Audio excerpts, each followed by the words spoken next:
하는 자들 됩시다. 우리 앞뒤 사람들도 인사해볼까요? 진정한 예배자가 됩시다. 네, 진정한 예배자 되는 저와 여러분 되길 예수님의 이름으로 축복합니다. 네, 우리 시편 120편 한번 펴보도록 하겠습니다.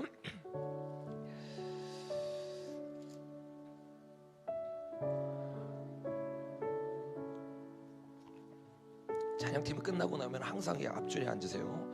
화장실 가는 것도 영입니다. 맨날 끝나고 화장실 가는 영은 깨트리시기 바랍니다. 네, 120편입니다. 우리 1절부터 7절까지 오늘 중간중간에 이 말씀들을 중심으로 해서 나눌 거기 때문에 우리 마음을 새기면서 같이 한번 읽도록 하겠습니다. 시작. 내가 환난 중에 여호와께 부르짖더니 내게 응답하셨도다. 여호와여, 거짓된 입술과 속이는 혀에서 내 생명을 건져 주소서.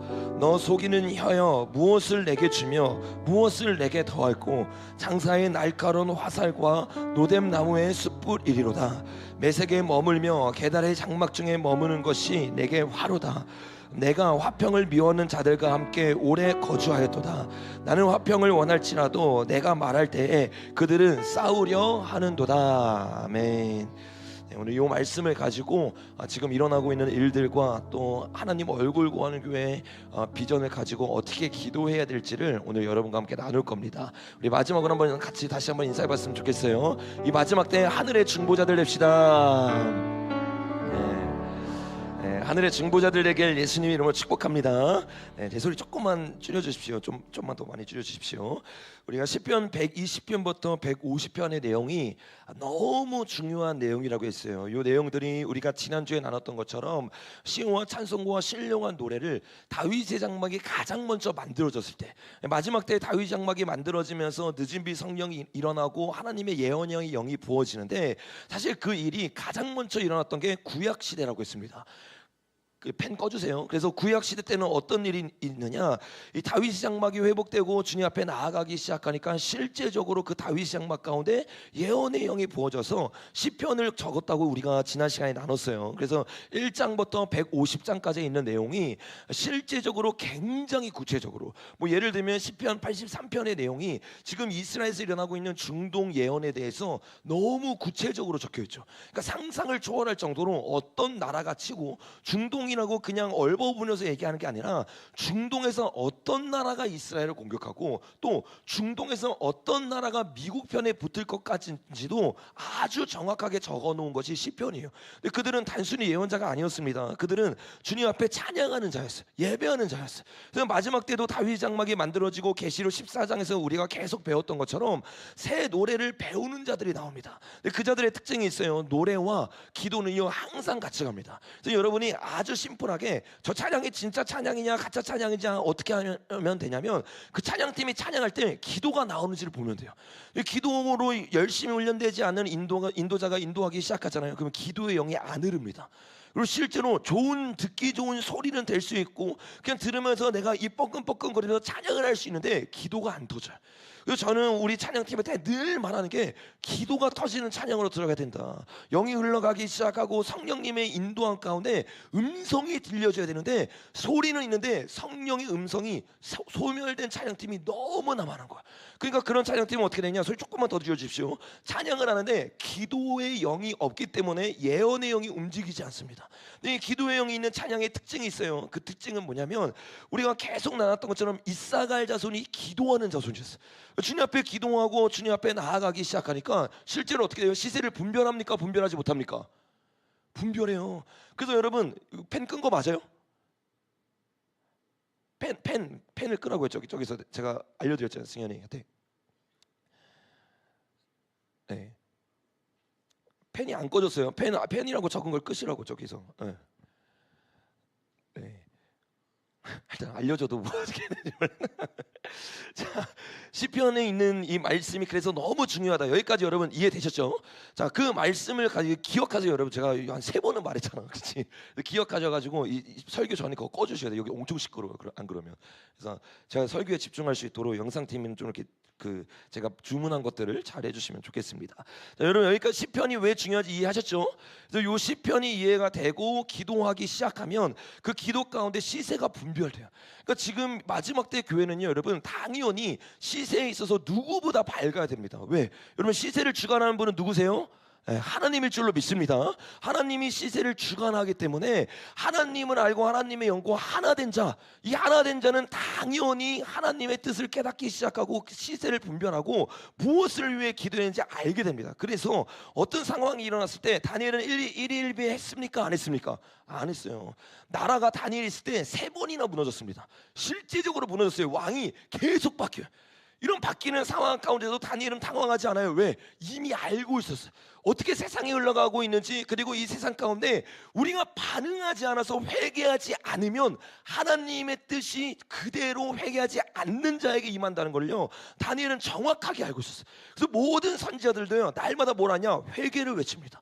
그 회개 가운데 수많은 사람들이 돌이키기도 하지만 돌이키지 않을 때 나라는 도매급으로 넘어갑니다. 종교도 도매급으로 넘어가요. 그리고 남은 자들만 항상 살아남아서 주님의 뜻을 이루어갔어요. 제가 금요일에 여러분에게 나눈 것처럼 4월 4일 이후 지금 대한민국의 상황이 거기까지 가버린 거예요. 그래서 이 상황들을 제대로 이해하지 못하면 대한민국은 진짜 죽습니다. 그러나 제가 여러분에게 이야기한 것처럼 레위기에 나와 있는 언약이 아직 우리에게 몇 번의 기회가 있다는 것을 보여주고 있어요.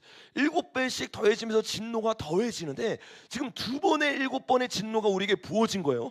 근데 아직 3번의 진노가 있는데 요 3번의 진노 가운데 회개하지 못하면 황폐해지고 핵구탄이 떨어질 것이다 라고 레위기와 계시록에서 예언하고 있는 겁니다. 그래서 그 이야기들이 어떻게 대한민국에서 지금 일어나고 있는지, 대한민국뿐만 아니라 열방에서 요 모든 게 국제정치는 한마디로 말하면 톱니바퀴이기 때문에 요 톱니바퀴가 어떻게 움직이고 있는지를 봐야지 한국의 중요성, 이스라엘의 중요성, 미국의 중요성을 우리가 이해할 수 있어요. 그래서 오늘은 이것들을 우리가 같이 나누고 시편 120편에 나와 있는 비밀들을 같이 나눴으면 좋겠습니다. 4월 4일 날 일어난 일들은 제가 여러분들에게 아주 자세히 나눴어요. 그래서 그 이야기들은 여러분이 금요일 날 설교를 좀 들으시면서 참고를 하시고 그것과 맞물려서 세계가 어떻게 돌아가고 있는지를 오늘 나눌 겁니다. 이번 주에 굉장히 중요한 일이 이틀에 걸쳐서 있었는데, 하루는 금요일 날 나눴던 탄핵 사건이었고, 두 번째는 첫 번째 PPT에서 보여지는 것처럼 트럼프를 통해서 지금 전 세계가 난리가 났죠. 어떻게 난리가 났습니까? 4월 2일을 앞두고 관세 압박을 높였고, 실제로 그가 말한 대로 4월 2일 날 관세의 이 모든 것들이 전 세계에 시작됐습니다. 근데 보편 관세가 아니었죠. 상호 관세가 되면서 각 나라마다 관세를 다르게 매기기 시작했어요. 그러니까 이게 굉장히 충격적인 건데, 본격적으로 그동안 말했던 관세 전쟁이 시작된 겁니다. 그러니까 요 트럼프의 말 한마디를 통해서 지금 전 세계가 이제 다 같이 시계가 움직이듯이 움직이게 될 거예요. 근데 트럼프의 이 어법과 그가 선택한 이 결정이 뭔지를 이해하지 못하면 한국은 살아남을 수가 없어요. 아시아는 폭삭 이 시기에 망할 겁니다. 그래서 요게 어떤 말인지를 우리가 이해해야 되는데, 먼저 요 관세가 어디를 중점적으로 타겟을 삼았는지 우리가 이해해야 돼요. 처음에 관세 얘기를 하면서 막 캐나다 얘기했죠. 그 멕시코 얘기했어요. 그러면서 계속해서 자기 주변의 중요한 나라들에게 관세로 위협하기 시작하면서 그들에게 원하는 거를 다 얻어냈어요. 그리고 정작 관세를 때릴 때 그들에게 때렸습니까? 안 때렸습니까? 안 때렸어요. 멕시코와 캐나다에 안 때렸어요. 그리고 집중적으로 포화를 한 곳이 있는데, 다음 장면에 보면 거기가 어디냐면 바로 아시아입니다. 그러니까 아시아만 가장 집중을 해서 이 관세 폭탄을 다 막기 시작해요. 다른 데는 보통 10%를 받고, 그죠? 근데 10%를 받은 것은 뭐 다른 나라들인데 우리가 생각했던 나라들이 아니라 아시아에 있는 나라들만 폭탄을 맞으면서 얼마나 심각하게 맞았느냐. 캄보디아는 여러분 가장 높게 받았는데 몇 프로예요, 여러분? 49%예요. 49%면 거의 죽으라는 겁니다. 그러니까 어마어마한 관세가 떨어지기 시작하고, 베트남은 얼마예요, 여러분? 46%. 그러니까 아시아, 특별히 동남아시아 중점으로 해서 트럼프가 이 관세 폭탄을 터뜨렸어요. 그러니까 그냥 아무 나라나 막 터뜨린 게 아니라 트럼프의 생각이 있다는 거예요. 그냥 자기에게 이익이 되는 데를 숫자를 적어가지고 한 게 아니라 자기가 봤을 때 관세를 통해서 얻으려고 하는 게 아니라 죽이고 싶은 나라와 살리고 싶은 나라가 트럼프에겐 정해져 있다는 겁니다.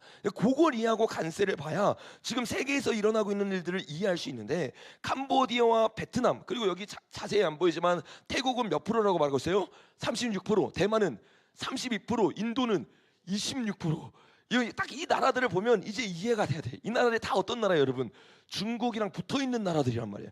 그 다음 장면 넘겨보시면 실제로 이 나라들의, 제가 계속 나눴던 것처럼 70% 이상의 경제를 장악하고 있는 게 화교들입니다. 그러니까 정확하게 화교가 장악하고 있거나 주사파의 나라가 넘어난 나라들에게 어떻게 해요? 이 일들이 실제적으로 일어나고 있어요. 그리고 중요했던 필리핀은요, 여기서 빠졌어요. 왜? 제가 계속 말했잖아요. 필리핀에 있는 화교였던 대통령이 어떻게 해요? 바뀌었습니다. 바뀌어지기 시작하면서 친미적으로 완전히 딱 붙기 시작했어요. 그러면서 필리핀은 빠지고 나머지 중국이 완전히 장악할 것 같은 대만, 그렇죠? 그리고 그 주변에 있는 나라들과 대한민국까지 계속해서 1대1로에 필요한 나라들에게 어떻게 해요? 관세를 정확하게 40% 이상 매기기 시작해요. 30% 이상, 20% 이상이 다 그 중국 주변에 있는 나라들입니다.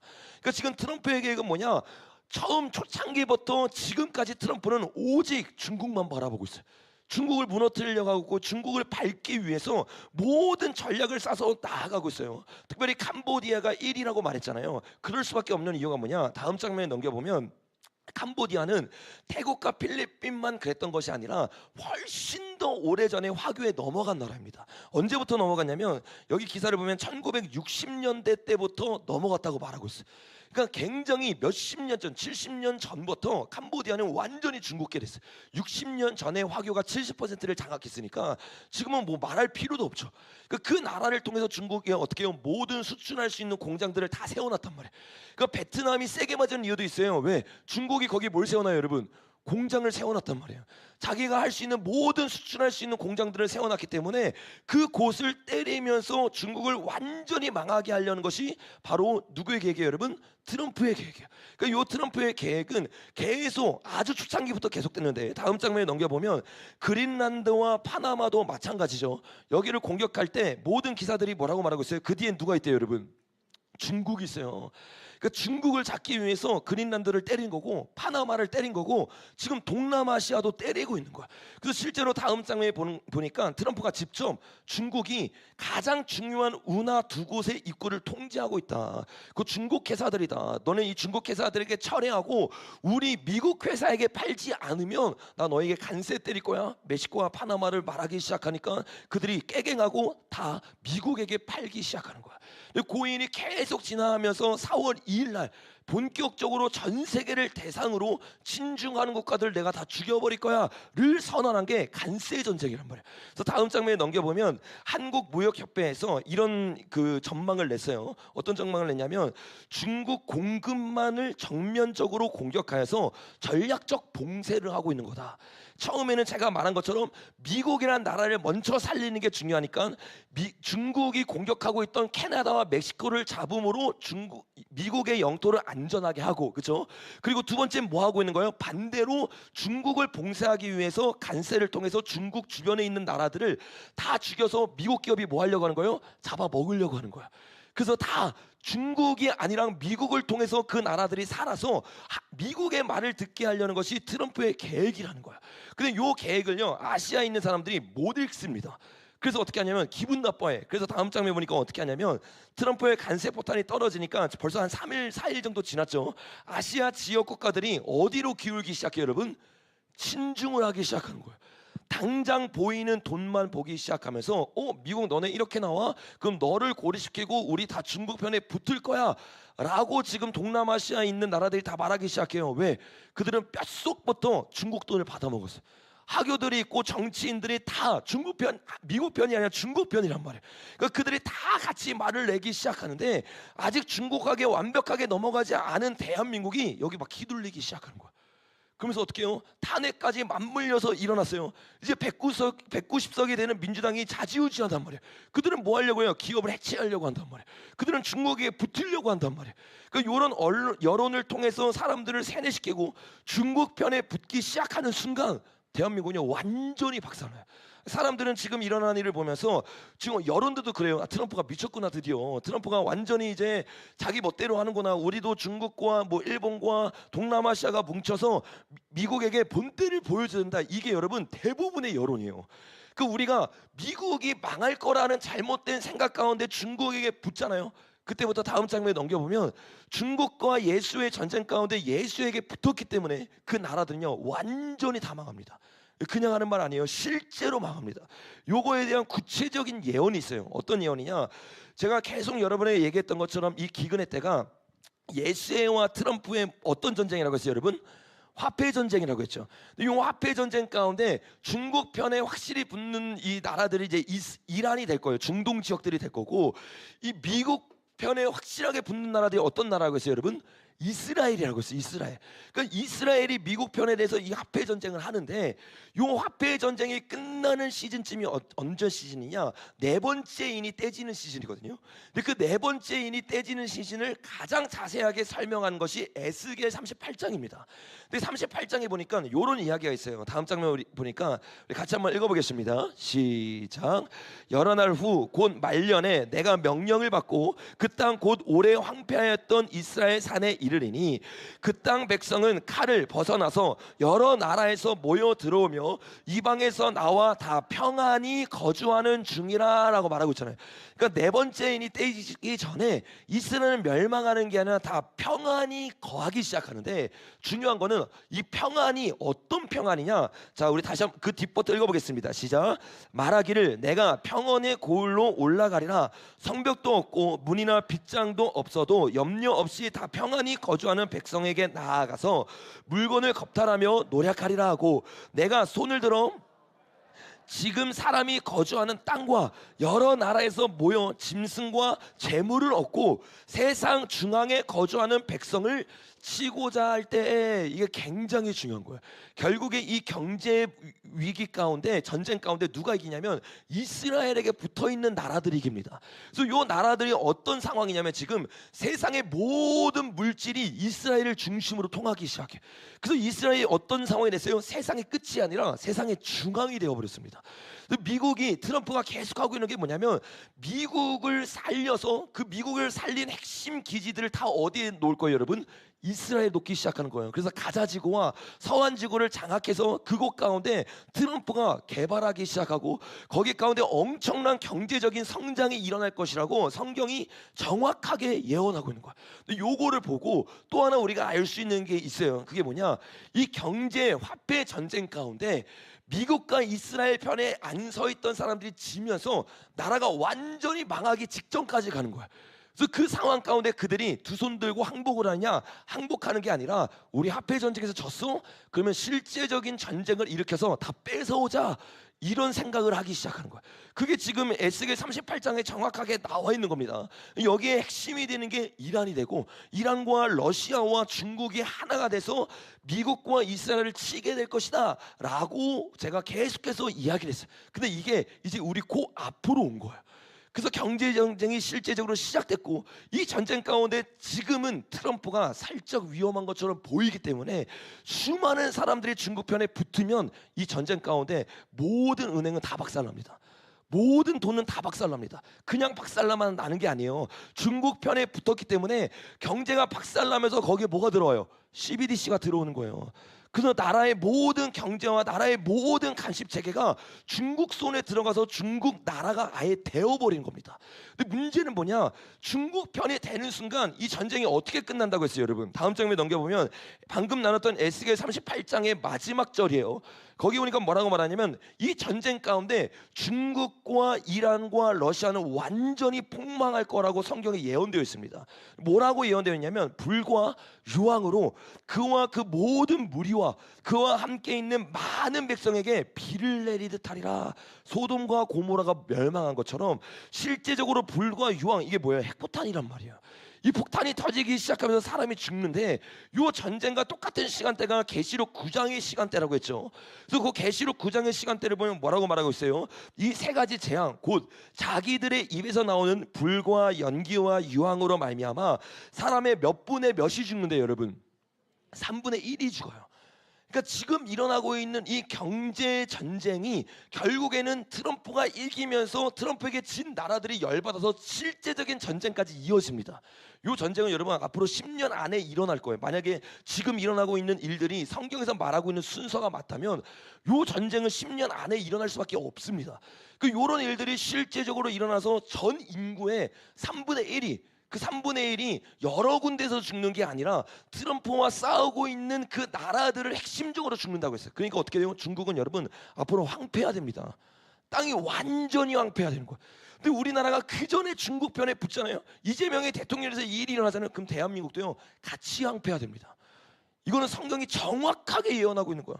그러니까 4월 4일에 예수회를 통해서 대한민국의 사망 선고가 딱 떨어졌을 때 이 대한민국은 앞으로 그 길을 걷게 될 거라고 확정이 된 겁니다. 여러분, 이 확정이 된 것 가운데 한국교회가 깨어서 회개하길 예수님 이름으로 축복합니다. 진짜 회개해야지만 이제는 바뀔 수 있어요. 그거밖엔 답이 없습니다. 하나님이 정해놓은 길이기 때문에 그 길을 따르지 않고 주님 와주세요, 이건 교만한 거예요. 주님이 선택한 길로 한국이 돌아가야 될 줄로 믿습니다. 자, 요것이 트럼프가 지금 이 전쟁을 일으킨 가장 큰 목적이에요. 첫 번째가 뭐라고요? 중국을 뭐 하기 위해? 죽이기 위해서. 중국의 패권을 완전히 박살내기 위해서 간세 전쟁을 시작했다. 자, 요게 첫 번째고, 두 번째는 뭐냐? 자, 다음 장면 한번 넘겨보시면 트럼프가 단순히 중국을 죽이기 위해서 간세 전쟁을 한 게 아니라 두 번째는 뭐냐면 간세와 환율 전쟁을 통해서 무역 시스템을 재구조화하려고 하는 거예요. 그러니까 다른 말로 말하면 경제 시스템을 바꾸려고 하는 겁니다. 그동안에는 계속해서 예수회를 중심으로 해서 모든 돈들이 왔다 갔다 했어요. 근데 요거를 더 이상 트럼프가 볼 수 없기 때문에 간세 전쟁을 통해서 첫 번째 예수의 행동대장인 중국을 치기 시작하고, 두 번째 중국이 힘을 잃기 시작하면 전 세계의 경제 패권을 완전히 미국 중심으로 바꾸기 시작해. 그러니까 요 말을 잘 이해해야 되는데, 지금도 미국 중심이라고 생각하는 사람이 있어요. 근데 지금은 미국 중심이 아니죠. 누구 중심이에요? 미국을 장악하고 있는 예수의 중심인 거야. 그러니까 요 중심을 완전히 미국 중심, 그러니까 다른 말로 말하면 그것도 미국 중심이 아닌데 엄밀히 말하면 트럼프 가문 중심으로 바꾸려고 트럼프가 지금 이 전쟁을 하고 있는 겁니다. 요 전쟁 가운데 여기 기사에 나와 있는 것처럼 뭐라고 말해요? 즉 기존 질서를 바꿔야 한다라고 말하고 있어요. 그의 계략은 매우 구조화되었고 계획적이다. 트럼프는 어떻게 생각하느냐? 기존 질서를 깨뜨리려는 이유는 그것이 미국에 불공정하다고 믿기 때문이다라고 말하는 거야. 그러니까 너무 정확하죠. 트럼프는 예수회와 전쟁을 하고 있고 지금 이 미국이 중심인 것처럼 보이지만 사실은 미국 중심이 아닌 걸 정확하게 알고 있는 거야. 그래서 이 전쟁을 일으키면서 미국이 진짜, 트럼프가 진짜 이 모든 힘을 갖기 위해서 간세 전쟁을 일으킨 겁니다. 자, 이해되시죠? 첫 번째 중국을 무너뜨리기 위해서, 두 번째 세계를 흔들고 있는 로스차일드 가문의 패권을 트럼프 가문으로 옮기기 위해서 지금 간세 전쟁이 시작이 된 거야. 요 간세 전쟁이 이렇게 시작되기 때문에 당연히 중국이나 여러 나라들만 힘든 게 아니라 미국도 힘들까요? 안 힘들까요? 미국도 엄청 힘들어요. 미국이 흔들리는 것처럼 보일 겁니다. 왜? 미국을 붙잡고 있던 로스차일드 가문이 완전히 다 떠나가고 다 부셔져야 되기 때문에. 요 싸움이 일어날 것을 진작에 예수의 세력들은 알고 있으니까 자기 돈을 빼놓는다고 했죠. 다음 장면 넘겨보면 버핏 얘기를 제가 여러분에게 해주는데, 버핏은요 90인생을 살면서 지금이 가장 많은 현금을 보유하고 있어요. 왜? 주식이 흔들릴 거 아는 거예요. 예수와의 전쟁이 미국을 중심으로 일어날 것을 알고 있기 때문에 이것을 다 뺐어요. 근데 여러분, 이걸 모르는 사람들은 어떻게 해요? 펀드 매니저들은 15년 만에 현금을 가지고 있는 보유량이 최저입니다. 완전히 다 어떻게 된 거예요? 거기 넣었다가 지금 다 망하고 있는 거예요. 상상을 초월하게 망하고 있습니다. 제가 좀 이따도 나누겠지만 금요일날 나눌 때까지만 하더라도 하루에 4,000조가 사라졌거든요. 근데 오늘 기사를 보면 몇 조가 사라졌냐면 1,000조가 사라졌어요. 1,000조가. 이틀 만에 1,000조가 사라졌고, 지금 주일 끝나고 월요일날 되면서 시장이 다시 열리면서 계속 떨어질 거란 말이에요. 지금 여기 있는 우리 교회 사람들은 다 하나님의 말씀을 의지해서 나아갔겠지만 지금 보고 있는 불신자들은 이 말을 들으면서 눈물 흘리고 있는 사람도 있어요. 돈 너무 많이 써놨는데 한순간에 사라지는 거예요, 여러분.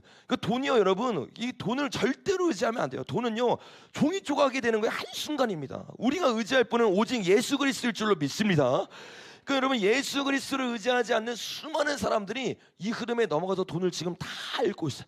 그리고 다 잃고 바닥을 쳤을 때 미국뿐만 아니라 전 세계가 다 바닥치잖아요. 그때 여러분 어떻게 해요? 돈을 가지고 있던 사람들이 그걸 사기 시작하는 거야. 그래서 전 세계가 다시 재편되기 시작할 때 그 재편에 힘을 갖는 사람들은요, 지금 시대를 읽고 돈을 모으고 있는 사람들이에요. 그 사람들이 다시 한번 이 일을 하면서 경제인이든 주식인이든 예수회가 죽는 순간 그 사람들은 트럼프 폰에 붙으면서 자기가 살 궁리를 하고 있습니다. 실제적으로 그런 일이 일어나고 있는 거예요. 그들은요 사실 누구 편도 아니에요. 돈의 편이에요. 권력의 편이에요. 그래서 예수회랑 트럼프랑 지금 싸우고 있으니까 누가 이기나 이러면서 뒤에서 보고 있는 거예요. 그리고 이 전쟁이 끝나면 어떻게 해요? 다시 다 죽는 거죠. 그러면서 트럼프 편에 붙기 시작하는 거야. 트럼프는 이 원리를 너무 정확하게 합니다. 왜? 원래 경제인이었기 때문에. 그래서 그들의 움직임을 안 두려워하는 거예요. 왜? 예수에만 죽이면 그들은 자기 편에 붙는 거를 트럼프는 정확하게 알고 있어요. 이 살벌한 전쟁이 4월 2일부터 본격화돼서 지금 3일밖에 안 됐는데, 이틀밖에 안 됐는데 대한민국도 아주 난리가 났어요, 여러분. 요 전쟁이 지금 대한민국도 난리가 나고 동아시아 전체가 다 난리가 났는데 사실 가장 난리가 난 건 미국인 거예요, 그렇죠? 왜? 그동안 미국에 있었던 모든 뿌리가 통째로 흔들리고 있으니까. 근데 트럼프가 뭐라고 말하냐? 골프 치면서 나는 바꿀 생각 없다. 나는 끝까지 이 전쟁 갈 거다. 계속 버티고 있는 거야. 근데 버티면서 트럼프가 중국보다 더 깊이 싸우는 세력이 그 다음 장면에 넘겨보면 그게 바로 연준이란 말이에요. 왜? 연준 뒤에 누가 있다고 했어요, 여러분? 예수회가 있으니까. 그러니까 이 연준이랑 계속 트럼프 정부가 올라왔을 때부터 기싸움을 계속하고 있어요. 특별히 지금 연준에서 행동대장으로 있는 사람이 다음 장면에 넘겨보면 제롬 파월이라고 하는 사람인데, 이 사람은 연준 중에서도 올빼미파에 속하는 의장이에요. 예수회 중에서도 정말 탁월하게 훈련받아서 그 자리까지 간 사람인데, 이 사람과 트럼프가 계속 뭐 하고 있는 거예요? 싸움하고 있는 거예요. 예수의 수장인 이 제롬은 뭐 하고 있는 거예요? 예수의 패권을 지키기 위해서 미국 안에서 계속해서 버티고 있는 거고, 트럼프는 어떻게 해요? 파월과 싸우면서 파월이 자기 말 들을 수 있도록 계속 압박하고 있는 거야. 그래서 어저께 기사를 보면 트럼프가 뭐라고 얘기하냐면, 파월 정치 그만하고 금리를 어떻게 된대요? 인하해야 된다라고 말해요. 정확하게 트럼프는 알고 있는 거, 지금 정치 싸움을 하고 있는 거예요. 이 사람이 내 편에 서지 않고 돈의 패권을 갖기 위해서 예수의 말대로 움직이고 있는 걸 알고 있는 거예요. 그 트럼프는요 굉장히 천재적인 게, 내가 관세를 올리면서 얻을 수 있는 게 일석이조가 아니라 3조인 거예요. 관세를 딱 올려. 첫 번째 중국이 죽어요. 그렇죠? 두 번째, 이 모든 패권이 중국이 죽으면서 자기 쪽으로 돌아오면서 세계 무역이 자기 중심으로 움직이기 시작해. 이스라엘과 자기 중심. 그리고 세 번째, 어떻게 돼요? 미국의 경제가 폭망하고 내려앉는 것처럼 보이니까 연준이 자기 말대로 금리를 내려야 돼요, 안 내려야 돼요? 내려야 돼요. 왜? 사회가 점점 어려워질 때 돈을 풀어야 되잖아요. 그 금리를 계속해서 인하 안 하고 버팅기고 있으니까 트럼프가 관세를 올리면서 이 세 명을 한 번에 잡고 있는 거예요. 중국을 잡고 세계 모든 경제 시스템을 미국 중심으로 어떻게 해요? 관세를 올리기 시작하니까 여러분 어떤 일이 일어나요? 관세를 언제 안 받는데요? 미국으로 들어와. 그 중요한 기업들이 다 어떻게 해요? 미국으로 들어가기 시작해. 그 미국 중심으로 되면 이스라엘을 세울 때 그 기업들을 또 어디에 심어요? 이스라엘에 심는 거예요. 그러니까 이스라엘과 미국은 여러분 완전히 경제적으로 풍족할 수 있는 시스템으로 가면서, 세 번째 뭘 하고 있는 거예요? 금리를 그가 어쩔 수 없이 내릴 수밖에 없게. 왜? 점점 힘들어지니까 트럼프를 바라보고 있던 국민들이 나는 연준에게 금리 내리라고 했는데 그들이 안 내린 거야 이러면 화살이 다 어디로 가겠어요? 다 연준에게 가는 거예요. 그러니까 연준도 상황을 지켜보자고 말하고 있지만 계속 지켜볼 수가 없어요. 왜? 이틀밖에 안 되는데 어떤 기사들이 나오냐? 제가 금요일에 잠깐 말한 것처럼 다음 장면에 보니까 미국에서 아이폰이 이제 얼마가 된다고요? 330만 원이 되는 거야, 아이폰이. 그러니까 아이폰이 330만 원 되면 뭐 맥북 같은 거면 한 대에 1,000만 원이 되는 거예요. 이거 한 대에 1,000만 원인 거예요. 그 여러분 이제 완전히 미국 사람들은 살기가 정말 힘들어진 겁니다. 왜? 이게 단순히 다른 나라들에게만 관세를 딱 때렸어요. 이런 문제가 아니에요. 왜? 그러면 다른 나라 그 수입품들만 비싸질 거라고 생각하는데 그게 아니라 아이폰은 미국 거잖아요. 근데 같이 올라가요. 왜? 부품이 다 어디서 나와요? 다 다른 나라에서 온단 말이에요. 그러니까 단순히 미국 물건은 싸고 다른 나라 물건만 올라가는 개념이 아니라 실제적으로 다 같이 올라가는 거예요. 그러니까 이거는요 모든 나라가 다 죽는 길이에요. 근데 이 길을 왜 미국이 선택하느냐? 죽으면 누가 먼저 죽어요? 약한 사람이 먼저 죽는 거예요. 그러니까 다 같이 죽기 시작하면 힘센 미국은요 제일 마지막에 죽습니다. 그 미국이 아무리 힘들어져도 미국이 좀만 버티면 다른 나라들은 어떻게 되냐? 완전히 거덜나는 거예요. 그 두 손 들고 미국으로 들어오지 않으면 더 이상 살 수 없는 거를 모든 나라들이 알고 있고 트럼프도 알고 있는 거예요. 그러니까 트럼프 편에 들어가기 싫은 사람들은 이걸 막기 위해서 중국 편에 지금 서려고 하는 이유가 이게 너무 큰 이슈이기 때문에 그런 거예요. 이 이슈에 잘못 서는 순간 나라는 완전히 우리나라요 1900년도 이후 이전으로 돌아갈 가능성이 매우 높습니다. 중국 편에 서면. 여러분 정말 우리가 깨어 기도해야 될 줄로 믿습니다.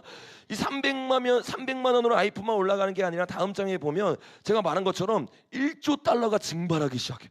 그러니까 여러분 완전히 미국이 흔들리기 시작하니까 다 난리가 나는 거예요. 그러니까 그때 딱 트럼프가 한마디 하는 거예요. 다음 장면 넘겨보면 금리를 내려라. 그러니까 이제 이 모든 화살이 다 파월에게 가기 시작하는. 그 지금 트럼프는요 말 한마디 한마디로 지금 어마어마한 싸움을 하고 있는 거예요.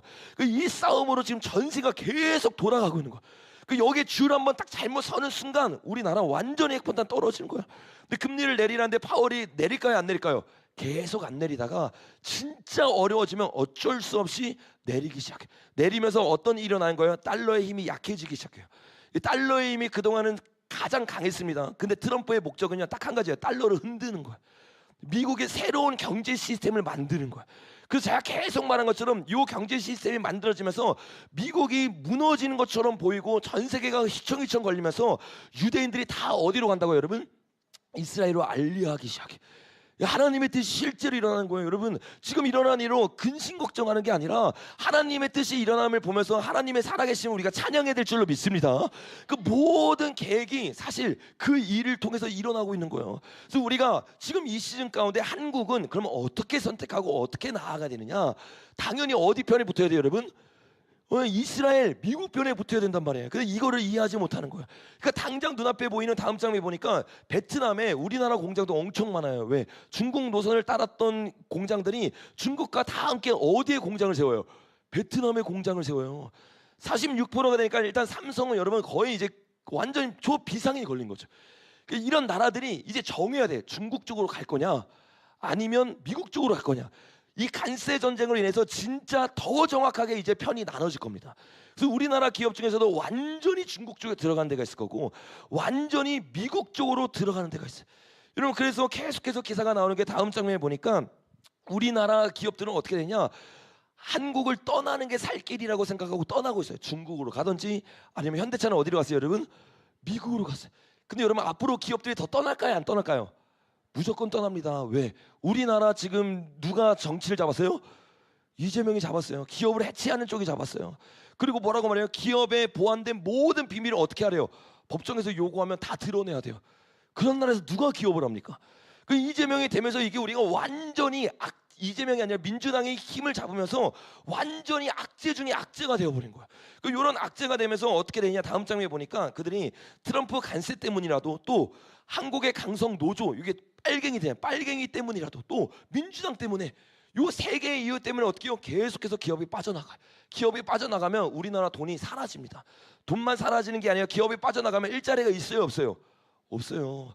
지금도 일자리 없거든요 여러분. 지금도 일 안 하거든요. 일 안 하는 그 30대가 지금이 최고 비율이라고 하잖아요. 근데 앞으로요 일을 못 찾습니다. 이런 일이 지금 대한민국한테 오고 있는 거예요. 그러니까 진짜로 단단히 여러분 허리줄을 동여매야 돼요. 지금 그냥 장난으로 하는 말이 아니에요. 제가 3개월 전부터 이 말을 계속했기 때문에 이 말을 한 귀로 듣고 한 귀로 안 흘린 사람은 지금 그때부터 준비를 하고 있었을 거예요. 그때부터 준비한 사람은 이 시즌이 엄청 오래 가지 않습니다. 아니 엄청 오래는 안 가도 2, 3년은 간단 말이에요. 그 2, 3년이라는 기간 동안에 여러분 이 하나님의 뜻을 우리가 알고 준비를 해서 요셉의 창고를 준비하는 자들 되길 예수님의 이름으로 축복합니다. 우리나라가 일자리만 없어지는 게 아니라 더 충격적인 건 뭐냐면 우리나라가 다음 장면 보면 2004년도에 경제 성장률의 86%가 뭐였어요?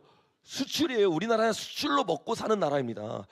근데 이게 미국이 우리나라에만 관세를 떼는 게 아니라 사방에 관세를 때렸잖아요. 그러면 어떻게 되냐면 우리나라는 수출하는 나라이기 때문에 미국하고만 엮여 있는 게 아니라 모든 나라랑 엮여 있잖아요. 모든 나라가 움직임에 따라 우리나라 수출은요 완전히 폭삭 가라앉습니다. 이게 2025년 3분기부터 계속 일어날 일들이에요. 그 일자리만 사라지고 기업들만 없어지는 것이 아니라 실제적으로 우리나라 돈이 완전히 다 사라지고 은행이 무너지는 일들이 25년과 26년에 계속 일어날 거야. 근데 이런 상황에 이재명이 딱 되잖아요. 그러면 우리는 몇 년 동안 이걸 못 느낄 거예요. 왜 못 느낀다고 했어요, 여러분? 돈을 계속 푸니까. 아니 다른 나라들은 다 어려운데 우리나라는 안 어려운 것 같아. 그러니까 막 이재명이나 민주당이 잘하는 것처럼 보여. 막 복지를 해주고 돈을 찍어내니까 경제가 활성화되는 것처럼 보여. 뭐 하고 있는 거예요, 여러분? 거품을 키우고 있는 거예요. 그 2, 3년이 딱 끝났을 때 우리나라 폭삭 가라앉는 겁니다. 그러니까 지금 이 위기의 때 가운데 우리나라가 놓여 있는데 한국 사람들은 정신을 못 차리고 뭐 하고 있냐? 지금 이거를 인정해. 그리고 탄핵을 인정하고 그냥 받아들이는 순간 끝나는 겁니다. 여러분 정말 정신 차리고 우리가 끝까지 싸워야 될 줄로 믿습니다. 여러분 다음 장면 넘겨보면 이 간세포탄의 기사들도 뭐라고 말해요? 한국 수출 줄줄이 타격받을 거야. 줄줄이. 여기에 회개를 해야 되는데 회개가 안 일어나요. 그래서 다음 장면에 보니까 주님이 7배나 더 징치하면서 너희 세력을 어떻게 해요? 꺾을 것이다. 하늘과 땅을 철과 노추로 닫아버릴 거다. 이게 이 바로 다음에 일어날 일이란 말이에요. 지금 우리가 회개해야 되는데 회개했어요, 안 했어요, 여러분? 안 했어요. 탄핵 8개 인정된 거 그냥 인정 안 돼. 기도 다 멈춰버려. 그동안 왜 싸운 거예요, 여러분? 그동안 기도하고 그동안 싸웠던 이유는 우리가 하나님을 의지하기 때문이잖아요. 그러면 여러분 넘어갔으면 오히려 더 기도해야 돼요, 기도 안 해야 돼요? 더 기도해야 돼요. 더 바른 소리 외쳐야 돼요. 더 회개해야 돼요. 근데 싹 멈춰버리는 거야. 기도가 멈추기 시작하고 올바른 소리가 멈추기 시작하고 더 중요한 우리가 지금이라도 깨닫고 회개해야 되는데 금요일날 그렇게 외치고 그렇게 회개해야 된다 말했는데 움직이지 않아요. 절대 회개하지 않을 겁니다. 절대 WA 취소 안 하려고 할 겁니다. 여러분 오히려 탄핵되고 나서 탄핵되자마자 취소하고 이제 모든 게 멈춘 줄 알았죠. 사실 기도회가 진행됐어요. 어떤 기도회가 진행된 줄 아세요? 다음 장면 넘겨보면 WA가 신나서 기도회예요. 여러분 우리가 계속 나눴잖아요. 이 여의도 순복음교회에서 우상 무너뜨려야 된다 그러면서 WA를 집어넣는 이런 말도 안 되는 짓을 하면서 여러분 여의도 순복음교회 입장이 갑자기 바뀐 거 아시죠? 삼성이 갑자기 바뀌고 여의도 순복음교회 입장이 갑자기 바뀌었어요. 왜? 정부가 돈 거예요. 그래서 삼성이 어떻게 해요? 어떻게 했습니까? 누구 만났죠? 이재명 만나고 중국 갔잖아요. 그들은요 진리와 가치관의 편이 아니라 돈의 편이에요. 그래서 어떤 권력이 이기냐? 거기에 기업이 움직여. 기업은 이해해. 근데 교회도 그러고 있어요. 교회가 살기 위해서 소문이 싹 돌면 어디 편에 붙냐? 원래는 계속 공산주의 얘기했단 말이에요. 누가? 이영우 목사가. 근데 갑자기 한 일주일 전부터 뭐라고 말하냐면 우상 얘기하기 시작하면서 선을 딱 긋기 시작해요. 이게 이미 다 돈 겁니다. 그래서 자기 살 궁리를 하고 있는 거야. 한 번도 그런 얘기를 안 했던 사람이 갑자기 그 얘기하면서 이재명 편을 들기 시작하고 이 민주당 인사들을 만나기 시작해요. 아니나 다를까 8대0으로 인용이 나기 시작하는 거야. 이 모든 게 그냥 일어난 게 아닙니다. 그러니까 WA와 함께하면서 그 다음날 바로 어떻게 해요? 예배를 드리는 거예요. 감사하다고 하면서 뭐라고 하느냐? 사랑의 교회에서 3월 15일 날 한 거 제가 나눴었잖아요. 4월 5일 날 여의도 순복음교회에서 사랑의 교회 사람들과 다 같이 모여가지고 우리가 이때 이 모든 게 끝나고 나서 기도하는 게 하나님의 뜻이다. 이제 모든 게 대통합되도록 기도하자 이러고 있어요. 대통합 되잖아요. 대한민국 무너집니다. 여러분 진짜 회개하는 한국교회 되길 예수님의 이름으로 축복합니다. 진짜 회개를 하면서 사람들을 올바른 길로 인도해야 되는 대형교회 목사님들이 진짜 제대로 된 기도를 어떻게 해요? 하지 않고 땅에 떨어지는 기도를 해요. 그러니까 하늘의 문이 닫히는 거야. 새 노래가 안 불러지는 거야. 그게 다음 장면에 우리가 봤던 것처럼 여호사밧의 시대라고 했어요. 여호사밧이 2시즌을 같이 보냈습니다. 한 시즌은 하나님 앞에 온전히 회개하여 찬양팀을 가장 앞쪽에 놔뒀어요. 그때는 승리했어요. 근데 똑같은 여호사밧인데 여호사밧이 지금 뭐 하고 있어요, 여러분? 아합 가문과 혼인함으로 인척 관계를 맺고 있어요. 태양신과 하나 되기 시작. WA와 하나 되기 시작해. 지금 영적으로 대한민국의 한국교회 상황이 이 상태가 되어버린 거예요. 새 노래를 잊어버렸어요. 제대로 된 기도를 잊어버렸어요. 그러니까 정말 중요한 패권 싸움 가운데 죽음의 길로 가고 있는 거야. 기근의 길로 가고 있는 거야. 여러분 지금은 그 어떤 때보다 깨어 기도해야 될 때일 줄로 믿습니다. 자 다음 장면 넘겨보면 지금 이것이 앞으로 일어날 일들에 대해서 트럼프의 패권이 어떻게 진행되며 그 일들이 지금 요 시즌부터 요 시즌까지 일어나는 것에 대해서 우리가 계속 나눴어요. 요 기근의 때 잘못 줄을 쓰면 기근이 온 나라 가운데 임하게 될 것이고, 깨닫기 시작하면 여러분 뭐가 임한다고 했어요? 부흥이 임한단 말이에요. 이 기근의 때 가운데 이 나라가 다 같이 살면 좋은데 한국 교회가 회개하지 않으면 남은 교회들을 통해서만 주님이 살릴 거예요. 근데 그 일이 어떻게 일어나냐? 다음 장면 넘겨보면 시편 기자가 주님 앞에 찬양하면서 마지막 때 예표를 보여주는 찬양을 만드는데 그게 105편이거든요. 거기 보니까 이런 얘기가 있어요. 그가 또 그 땅에 기근이 들게 하사. 여기서 그는 누구예요, 여러분? 하나님이란 말이에요. 하나님이 그들의 죄를 회개하지 않으니까 기근이 땅에 들게 하는 거예요. 그래도 사람들이 돌이키지 않아요. 그때 주님이 한 사람을 씹어놓습니다. 그게 누구예요? 요셉이에요. 지금 주님이 그 요셉의 창고를 만들고 또 방주를 만들 사람을 찾고 있는데 너무 적은 거야. 회개하지 않고 주님께 돌이키지 않는 거야. 여러분, 이 요셉의 창고가 뭐예요? 하나님의 성전일 줄로 믿습니다. 교회일 줄로 믿습니다.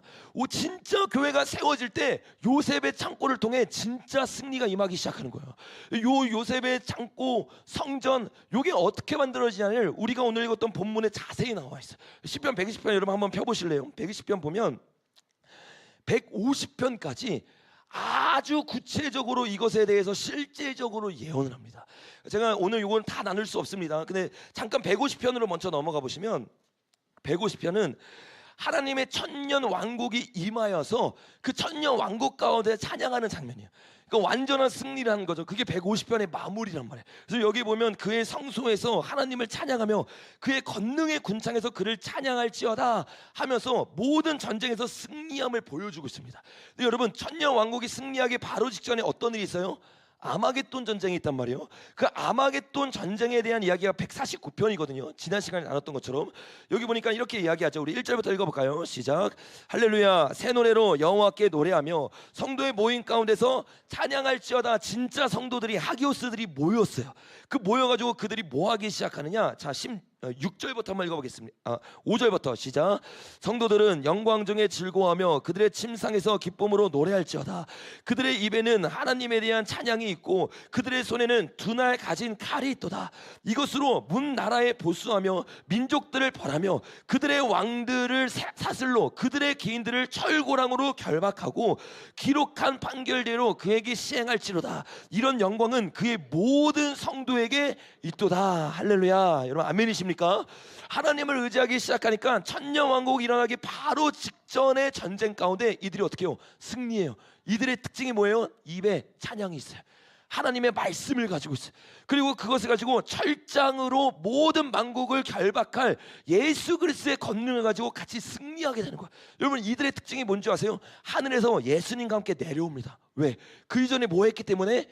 들림 받았기 때문에, 휴거했기 때문에. 그 휴거의 장이 148편이에요. 그래서 148편을 보면 이걸 지금 다 나눌 수 없으니까 짧게만 나눌게요. 1절을 보면 뭐라고 해요? 할렐루야, 하늘에서 여호와를 찬양하며 높은 데서 그를 찬양할지어다. 찬양을 하는데 하늘에 올라가서 높은 곳에서 주님을 찬양해. 왜 그러느냐? 14절 읽어보겠습니다. 시작. 그가 그의 백성의 뿔을 높이셨으니 그는 모든 성도 곧 그를 가까이 하는 백성 이스라엘 자손의 찬양을 받으시리로다. 주님이 백성의 뿔을 어떻게 해요? 높이셨어요. 하나님과 함께 올라가서 주님과 찬양하다가 그들이 내려와서 문나라들에게 복수하며 민족들을 벌하며 왕들을 사슬로 기인들을 철광으로 결박하여서 천년 왕국을 선포하는 겁니다. 이 정도로 시편은요 너무나 구체적으로 예언을 하고 있어요. 이 예언의 시작이 120편부터 시작하는 거예요. 120편. 자, 가보겠습니다. 120편.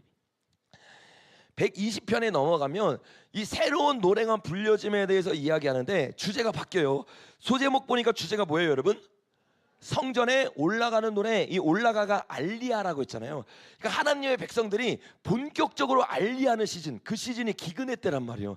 지금은 대부분이 알리야를 했어요. 근데 아직 알리야를 안 한 게 그 민족이 있는데 미국에 있는 유대인들 아직 알리야 안 했어요. 그죠? 그리고 두 번째는 뭐냐면 열방에 같이 접붙여질 이방의 신부들입니다. 이방의 신부들도 마지막 때 알리야에서 이스라엘로 가거든요. 그게 로마서 11장 25절에서 말하는 것처럼 이방의 충만한 수가 그곳에 들어가니라고 말하잖아요. 이게 알리야란 말이에요.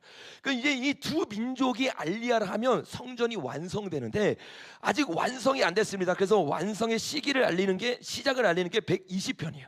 근데 120편부터 어떤 일이 일어나냐? 1절에 뭐라고 말하고 있어요? 내가 어떤 중에? 환난 중에라고 말하고 있어요. 지금 이 트럼프를 통해 시작된 이 경제적 기근을 통해서 환난이 시작된 겁니다. 이 환난 때 교회는 뭘 써야 되냐? 한번 따라해볼까요? 여호와께 부르짖어야 된다. 여러분 아멘이십니까? 여호와께 부르짖을 때 주님이 응답하실 줄로 믿습니다. 여러분 지금은요 하나님 편에 서야 되는데 하나님 편이 아닌 편이 어디냐? 5절에 보니까 메색이 뭐냐면 모스크바입니다. 그러니까 러시아예요. 그러니까 러시아가 지금 우크라이나 싸우면서 선이라고 사람들이 착각하지만 결국에 성경의 예언대로 보면 이란과 힘을 합쳐서 이스라엘을 공격하게 될 거야. 그래서 여기 보면 러시아가 지금 우크라이나 싸울 때는 선이지만 사실 누구랑 손을 잡고 있느냐? 메색에 머물며 그 다음에 뭐가 나와요? 게달의 장막이 뭐예요 여러분? 중동이에요. 중동. 그럼 너무 정확한 거예요. 지금 이란과 러시아가 손 잡았다고 했어요? 안 잡았다고 했어요? 손 잡았어요 여러분. 그러니까 이스라엘을 치려고 생각하고 있는 중동과 메색에 머물러 있는 것이 내게 뭐가 된대요? 화로다라고 말하고 있어요. 그 지금 여러분 이 환난의 때 정확하게 분별해서 우리는요 이스라엘 편에 가야 돼요. 근데 이스라엘 편에 안 가고 화평을 미워하는 자들과 함께하기 시작할 때 그 전쟁의 화가 우리에게 임하기 시작하는 거야. 그럼 우리는 어떻게 되느냐?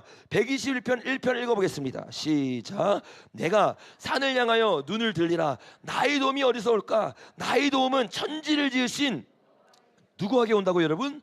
여호와께 와요. 이 기근의 때 한국교회는요 다시 눈을 들어서 하나님을 봐야 될 줄로 믿습니다. 이 하나님을 볼 때만 어떤 일이 일어나냐? 3절 읽어보겠습니다. 시작. 여호와께서 너를 실족하지 아니하게 하시며 너를 지키시는 이가 졸지 아니하시리로다. 아멘.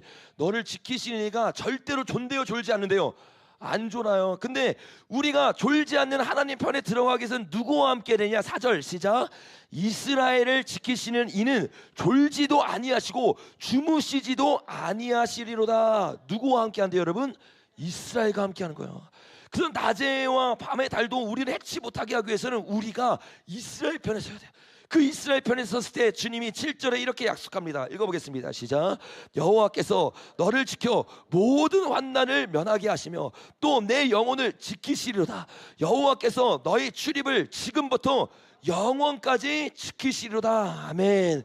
여러분 이게 요셉의 창고의 길일 줄로 믿습니다. 그래서 오늘 저와 여러분의 인생이 또 한국교회를 위해 기도할 때 한국교회의 길이 정말 주님 편에 서서 이스라엘과 함께하며 주님께 초점 돌릴 수 있도록 기도해야 될 줄로 믿습니다. 이 기도가 하면서 우리의 실제적인 기도에 뭐가 추가돼야 되냐? 한번 따라해볼까요? 이스라엘을 위해 기도해야 됩니다. 그 길을 보여주는 게 시편 122편이에요. 122편 6절부터 우리 한번 읽어보겠습니다. 시작. 예루살렘을 위하여 평안을 구하라. 예루살렘을 사랑하는 자는 어떻게 된대요 여러분? 이미 길이 다 나와 있는 거예요. 우리가 어떻게 기도해야 되는지 어떤 편에 서야 되는지 지금은 여러분 우리 나라를 위해서만 기도할 게 아니라 하나님의 뜻을 알아서 이스라엘 위해 기도해야 될 줄로 믿습니다. 이스라엘 위하여 평안을 구할 때 예루살렘을 사랑하는 자는 어떻게 된대요? 형통하리라. 내 성 안에는 평안이 있고 내 궁중에는 뭐가 있대요? 형통함이 있으리라. 환난 가운데 이길 수 있는 기도가 바로 이 기도라고 주님이 이야기하고 있는 거야. 이 기도를 할 때 주님이 우리에게 어떤 보답을 하시냐? 123편 3절부터 읽어보겠습니다. 시작. 여호와여 우리에게 은혜를 베푸시고 또 은혜를 베푸소서. 심한 멸시가 우리에게 넘치나이다. 안일한 자의 조소가 교만한 자의 멸시가 우리 영혼에 넘치나이다. 이 환난의 때 이스라엘 위에 기도할 때 하나님의 은혜가 부어지기 시작하는 거야. 근데 그 은혜가 부어지면서 어떤 일이 일어나냐? 우리 124편 3절 읽어보겠습니다. 시작. 그때 노여움이 우리에게 맹렬하여 우리를 산채로 삼켰을 것이며 그때 물이 우리를 입으며 시내가 우리 영혼을 삼켰을 것이며 그때 넘치는 물이 우리 영혼을 삼켰을 것이라 할 것이로다. 우리를 내주어 그들의 이에 씹히지 아니하게 하신 여호와를 찬송할지로다. 우리의 영혼이 사냥꾼의 올무에서 벗어나 새같이 되었나니 올무가 끊어짐으로 우리가 벗어났도다. 우리의 도움은 천지를 지으신 여호와의 이름에 있도다. 아멘. 이 세 번째 인이 떼지면서부터 모든 도움은 이제 하나님께로부터 옵니다. 하나님을 놓치는 자는 다 무너질 것이고, 누가 뭐라고 해도 하나님을 붙잡는 자, 그 자들은요, 세상 사람들이 뭐라고 말해요? 너 물에 휩쓸려 갈 거야, 시내가 너의 영혼을 삼킬 거야, 그때 물에 와서 너의 영혼을 삼켜버리라고 할 그때에 주님 뭐라고 말해요? 우리를 내주어 그들의 입에 씹히게 한대요, 씹히게 안 한대요? 씹히게 안 해요. 누가? 여호와 하나님이. 아멘이십니까? 그 하나님의 은혜를 경험하길 예수님의 이름으로 축복합니다. 그래서 주님이 125편에서 계속 찬양한 거, 여호와를 의지하는 자 시온의 산이 흔들리지 않고 영원히 어떻게 한대요? 있음같이 하도다. 모든 게 무너지는 것처럼 보일 때 하나님을 의지하고 이스라엘을 축복하기 시작할 때 그 기근 가운데 주님이 고센 땅을 허락하실 줄로 믿습니다. 그 고생 가운데 주님이 우리에게 계속해서 명하시는 게 있어요. 그게 뭐냐? 126편 5절부터 읽어보겠습니다. 시작.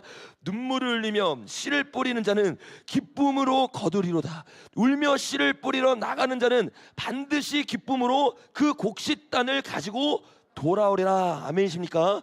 지금 우리가 해야 되는 일은요, 걱정이 아니에요, 염려가 아니에요. 하나님의 뜻을 깨닫고 이스라엘을 위해서, 그리고 남은 자들을 위해서 눈물로 씨를 뿌릴 때 주님의 역사가 일어나게 될 줄로 믿습니다. 그 역사가 일어나면서 실제적인 기적이 우리에게 계속 일어나요. 어떻게 일어나냐? 128편 1절부터 한번 읽어보겠습니다. 시작. 여호와를 경외하며 그의 길을 걷는 자마다 어떻게 된대요? 복이 있도다. 내가 내 손으로 수고한 대로 어떻게 해요? 원래 이 기근의 저주 때는 어떻게 하냐? 내가 손으로 수고해도 열매를 얻는다고 했어요? 못 얻는다고 했어요? 못 얻어요. 근데 주님을 찬양하고 주님을 경외하기를 선택하고 그의 뜻대로 기도하니까 주님이 여러분의 창고를 채우시는 겁니다. 이걸 보면서 세상 사람들도요, 이제는요, 예수님을 믿게 되는 거야. 왜? 여러분 생각해보세요. 애국 사람들 전도 어떻게 되는 줄 아세요? 이스라엘 사람들을 먹이시고 살리시는 하나님의 역사를 애국 사람들이 보기 시작하는 거예요. 왜? 예전에는 숨어있던 그 역사가 유해지의 영에 드러나면서 하나님의 역사도 드러나야 안 드러나요? 드러나는 거예요. 여러분, 성령의 역사를 믿고 성령님을 의지하시길 바랍니다. 그때 여러분의 삶을 통해서, 간증을 통해서, 복음을 통해서 수많은 영혼들이 돌아오기 시작하는 거야. 여러분, 이 돌아오면서 주님이 그 원수들로 하여금 계속해서 그들을 공격하지 못하도록 막기 시작합니다. 그게 계속되는데 우리 129편까지만 한번 읽어보겠습니다. 시작. 이스라엘은 이제 말하기를 그들이 내가 어릴 때부터 여러 번 나를 괴롭혔도다. 그들이 내가 어릴 때부터 여러 번 나를 괴롭혔으나 나를 이기지 못하였도다. 이스라엘 중심적으로 전쟁이 계속 일어나는데 어렸을 때부터 일어났던 이 중동 전쟁 가운데 결국엔 누가 이긴다고 이야기하고 있어요? 이스라엘이 이기는 거예요. 그 이스라엘 중심으로 모든 경제와 모든 권력이 실제로 와요. 그래서 5절에 보니까 무릇 시온을 미워하는 자들은 뭐를 당한대요? 수치를 당하며 물러가게 되는 거야. 여러분, 하나님의 나라는 항상 승리하게 될 줄로 믿습니다. 이 일들이 계속 언제까지 계속되느냐? 시편 133편까지 계속됩니다. 그래서 130, 131, 132 집에 가서 보세요. 계속 환난이 많은데 그 환난 가운데 주님이 지켜주신다라고 이야기해요. 그리고 이 환난이 언제 끝나냐? 133편에서 끝납니다. 그 장면 우리 한번 읽어보겠습니다. 133편 1절부터 3절 시작. 보라, 형제가 연합하여 동거함이 어찌 그리 선하고 아름다운고, 머리에 있는 보배로운 기름이 수염 곧 아론의 수염에 흘러서 그의 옷깃같이 내림 같고 헐몬의 이슬이 시온 산들의 내림 같도다. 거기서 여호와께서 복을 명령하셨나니 곧 영생이로다. 아멘. 이 장면이 어떤 장면이냐면 제가 일전에 한번 나눈 것처럼 1절이 뭐예요, 여러분? 한 세 사람이 이루어지는 거예요. 주님이 뭐라고 말하고 있어요? 형제가 연합하여. 여기서 말하는 형제는 이방인과 유대인을 말하는 거야. 요 시즌이 어떤 시즌이냐? 7년 대환란이 들어가기 바로 직전이에요. 왜 바로 직전이에요, 여러분? 계시록 7장에 보면요, 주님의 일이 일어나는 것을 막는 네 천사가 있습니다. 근데 그 네 천사가 언제까지 7년 대환란을 막고 있어요? 하나님의 사람들이 뭐 받을 때까지? 인을 받을 때까지. 그러니까 하나님의 사람들이 인을 다 받는 건 뭘 말하는 거냐면 다윗의 장막이 회복되는 거예요. 그러니까 이방인의 신부들이 깨어나서 이스라엘로 와서 유대인의 신부를 깨워서 한 세 사람이 되는 게 다윗의 장막에 인이 맞춰지는 거란 말이에요. 그래서 이 인이 맞춰지면서 신부가 준비되었기 때문에 본격적 7년 대환란으로 들어갑니다. 근데 그 시즌이 바로 시편 133편의 시즌이에요. 그래서 시편 133편까지는요 교회가 계속 어려워요. 같이 계속 어렵고 힘듭니다. 근데 133편부터는요 안 힘들어요. 왜 안 힘든지 아세요? 3년 반 동안은 두 날개가 와서 뭐 하기 시작해요? 지키기 시작해요. 양육하기 시작해요. 그래서 전 3년반이 시작될 때는 전 세계로 봤을 때는 기근이지만 교회는요 놀라운 보응을 보기 시작합니다. 그리고 그 보응 가운데 실제로 불이 떨어져요, 안 떨어져요? 떨어져요, 여러분. 이 모세와 엘리야가 명령한 것처럼 실제적인 기적이 일어난다고 계시록 11장에서 이야기하고 있단 말이에요. 왜? 기름 부음이 부어진 거야. 그 여러분, 진짜 교회를 세우기 위해서 이 기름 부음을 사모하는 자들 되길 예수님의 이름으로 축복합니다. 근데 다윗 장막이 딱 만들어지면서 이제 7년 대환란으로 들어가는 거야. 133편부터. 그러니까 134편에 그들의 예배를 한번 보세요. 1절부터 읽어보겠습니다. 시작. 보라, 여호와의 성전에 서 있는 여호와의 모든 종들아, 여호와를 송축하라. 성소를 향하여 너희 손을 들고 여호와를 송축하라. 여러분, 기류가 바뀌었어요, 안 바뀌었어요? 바뀌었어요. 120편부터 132편까지는 환난 가운데 주님께 부르짖는 인받는 기도란 말이에요. 그리고 그 인 가운데 진짜 하나님의 나라를 구하는 한 세상이 만들어지고 나니까 그들이 지금 어디에 있어요? 여호와의 성전에 있어요. 거기서 여호와의 종이 되어서 여호와를 송축하고 성소를 향해서 예배드리기 시작하는 거야. 그 예배를 드리니까 주님이 그들을 뭐라고 불러주냐? 자, 135편 1절부터 4절까지 읽어보겠습니다. 시작. 할렐루야. 찬송하라 여호와의 종들. 자, 잠깐 다시 이거 너무 신나는 이거 말씀인데 너무 안 신나게 읽는 것 같아요. 여러분, 영에 선포하면서 우리 찬송하는 마음으로 같이 선포해 보겠습니다. 시작. 할렐루야. 여호와의 이름을 찬송하라. 여호와의 종들아 찬송하라. 여호와의 집, 우리 여호와의 성전, 곧 하나님의 성전들에 서 있는 너희여, 여호와를 찬송하라. 여호와는 선하시며 그의 이름이 아름다우니 그의 이름을 찬양하라. 여호와께서 자기를 위하여 야곱, 곧 이스라엘 자기의 특별한 소유로 택하셨음이라. 와, 여기에 또 이게 나오네. 뭐가 나와요? 특별한 소유가 나오는 거야. 출애굽기 할 때 우리가 배웠잖아요. 말라기에서 이 단어가 나오잖아요. 특별한 소유가 무슨 뜻이라고 했어요? 신부란 말이에요. 신부. 단순히 내가 아끼는 소유 중에서 뭐 제일 좋은 거 이런 게 아니라 이 모든 것과 비교가 안 되는 특별한 소유, 이게 신부예요. 근데 한 세 사람이 되니까 주님이 그 교회를 보고 뭐라고 말해요? 신부라고 말하는 거예요. 그들이 어디 있어요? 성전 뜰에 있어요. 이게 뭐예요? 계시록 11장에서 두 증인을 통해서 측량줄을 가지고 주님이 성전 뜰을 재개하시잖아요. 그러면서 그들이 주님의 말씀을 의지하여 나와서 목숨 걸고 예배드리는 거예요. 여러분, 이게 어떤 사람이 봤을 때는 미친 짓이에요. 왜? 아니, 전 세계 다 어려운데 저 사람들은 일도 안 하고 예배드리러 가네. 이게 뭐예요, 여러분? 이게 출애굽했던 이스라엘 백성이에요. 점점 상황은 어려워지는데 주님이 이들에게 명하는 건 뭐냐면, 그거 바라보지 말고 너희는 예배하는 족속이야. 예배드리러 가야 돼. 근데 수많은 사람들이 순종하지 못해.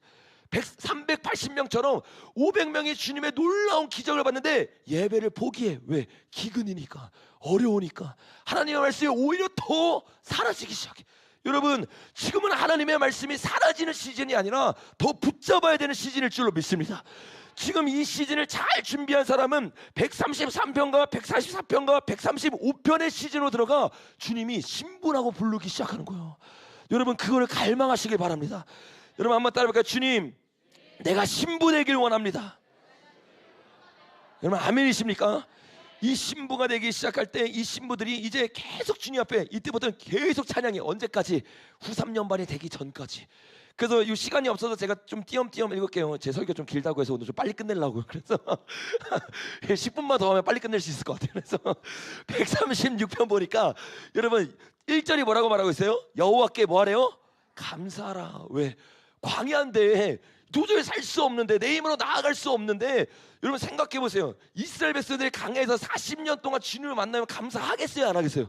할 수밖에 없는 거예요. 물이 막 나오기 시작해. 반석이 갈라지기 시작해. 구름 기둥이 실제로 나를 인도하기 시작해. 근데 이게 강야에서만 일어나는 게 아니라 세계에서 동시다발적으로 주님이 뭐라고 해요? 알리야 시킨대잖아요. 내가 동서남북에서 내 백성을 불린 하나님을 불리게 될 거다.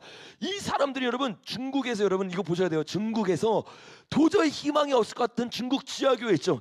위구르족이 예전에 서진하다가 그 위구르족이 있는 곳에서 다 죽었잖아요. 공동묘지 생겼잖아요. 이번 세대는 달라요. 그들이 가잖아요. 예전에는 CCTV도 없었는데 다 잡혔어. 근데 지금은 CCTV가 5억 대가 있는데 주님의 계획 가운데 그들이 탈출하기 시작하는 거야. 실제로 주님의 출애굽이 이제 시작됩니다. 북한도 마찬가지예요. 저와 여러분이 생각할 때 북한에 있는 가정교회가 도저히 나올 수 없을 것 같잖아요. 여러분, 중국의 윈형제가 복음을 전에다 잡혀가지고 지하교회 만들다 잡혀가지고 거의 죽을 뻔할 정도로 온몸이 다 맞았어. 근데 하나님이 갑자기 기도 중에 찬송 중에 하늘의 문을 여시고 천사가 내려와서 그가 말한 것, 지금 탈출해라. 상상이 안 가잖아요. 온몸이 다 맞았는데 문이 3개나 있었대요. 하늘에 속한 사람들이란 책인데 보시면 나옵니다. 문이 3개가 있는데 어떻게 지나가? 근데 주님이 나가라는 거야. 그래서 주님 말씀을 순종해서 나가는데 마침 간수가 문을 열고 화장실을 갔어. 실제 걸어가는 거야. 한 문이 다 열렸어. 마지막 문이 열렸어. 이게 진짜 간증이. 마지막 문이 열렸을 때 공안이 있더래. 그래서 안 되겠다 하는데 주님이 그냥 가래. 그래서 그냥 갔는데 진짜 놀란 게 뭐냐, 공안이 보는데 못 보는 거야. 이 사람이 지나가는데 못 봐서 그렇게 해서 지금 나왔어요. 지금 독일에 가 있어요. 그러니까 실제적으로 여러분, 하나님은요 살아계신 분입니다. 그러니까 여러분, 마지막 때 우리가 그들의 힘을 힘입지 않으면 먹을 수도 없고 병원도 못 간다. 아니 여러분, 그 의학보다 훨씬 더 뛰어난 의사가 우리 하나님이십니다. 가장 뛰어난 모략가가 우리 성령님이십니다. 근데 성령님이 이제 뭐 하고 있느냐? 다윗 장막, 다른 말로 말하면 마지막 성막을 지금 짓고 있는 거예요. 모세의 성막을 지은 것처럼 지금 기근의 때에 수많은 백성들은 정신을 못 차리고 지금 무슨 성막이야, 편벽한 집을 지어야지, 나를 위해 살아가야지 이러고 있을 때 모세 영이 임해서 그 사람들에게 말하기 시작하는 거예요. 뭘 말하냐? 지금 너네 거 준비할 때 아니다. 여러분, 하나님의 나라의 집을 지어야 될 줄로 믿습니다. 그러니까 이 집을 짓는 모세가 어떻게 나왔어요? 성령의 불이 떨어졌잖아요. 이게 뭐예요? 늦은 비 성령이란 말이에요. 그래서 이 마지막 때 이 시즌을 깨달은 사람들은요, 한국교회와 열방의 남은 자들에게 주님, 늦은 비 성령을 내려 주시옵소서. 각 사람의 머리 위에 성령의 역사가 일어나게 하여 주시옵소서. 이 역사가 일어난 자들이 이제 신부로 일어나서 136편의 고백을 하는 거예요. 감사하라. 또 3절 건너뛰면서 계속 감사합니다. 감사하라. 5절 감사하라. 인자하심이 영원하다. 7절 감사하라. 9절 감사하라. 11절 감사하라. 13절 감사하라. 이게 다 어떤 이야기예요 여러분? 출애굽에 대한 얘기예요. 출애굽. 신부들이 전 3년 반 동안 출애굽을 하면서 주님 앞에 똑같은 감사를 하는 거야. 여러분, 성경 너무 놀랍지 않아요? 이 순서 그대로 지금 예언이 일어나고 있는 거예요. 이 136편이 전 3년 반의 마지막이에요. 그리고 137편으로 넘어가면서 이제 후 3년 반이 시작됩니다. 그래서 그 후 3년 반에 대해서 뭐라고 얘기하는지 1절부터 읽어보겠습니다. 시작.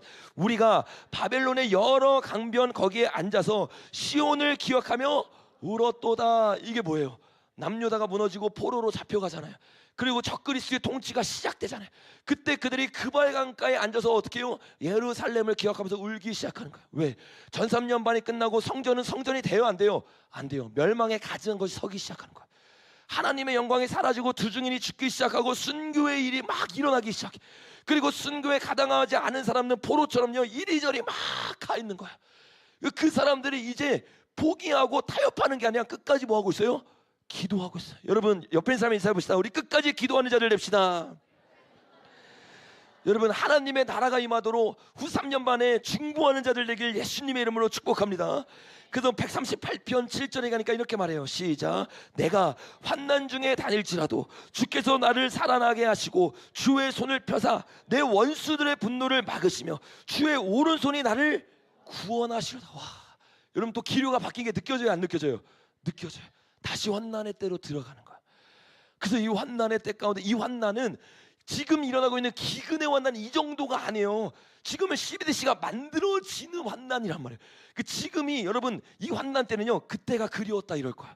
왜? 지금은요 적어도 준비할 수 있어요. 왜? 지금은 인을 준비하는 때의 기근이니까. 근데 전 3년 반이 끝나고 일어나는 기근은요 준비하는 기근이 아니에요. 그때는 준비 안 된 사람은 다 죽거나 타협해서 표를 맞는 기근입니다. CBD 사회가 완성된 거예요. CBD 사회는 여러분 지금 2, 3년 안에 완성 안 됩니다. 지금 계속 되다가 완성이 언제 되냐면 전 3년 반이 끝나면서 완성이 되는 거예요. 그때 되기 위해서 지금 계속해서 뭐 하고 있냐면 빌드업을 쌓고 있는 거예요. 지금 빌드업 싸우면서 어떻게 이러잖아요. 지금 어떻게 하는 이 시기가 여러분이 나중에 전 3년 반이 끝나고 나서 후회하면서 생각할 거야. 그때 준비했어야 되는데, 그때 기도했어야 되는데, 그때 말씀 연구 더 했어야 되는데, 그때 하나님 더 만났어야 되는데, 이때 못하면요 그때는 없어요. 여러분, 성령의 음성을 듣고 주님을 따라가는 신부 되길 예수님의 이름으로 축복합니다. 그 신부들이 될 때만 환난 중에서도 주님이 오른손으로 지키시고 구원하기 시작해.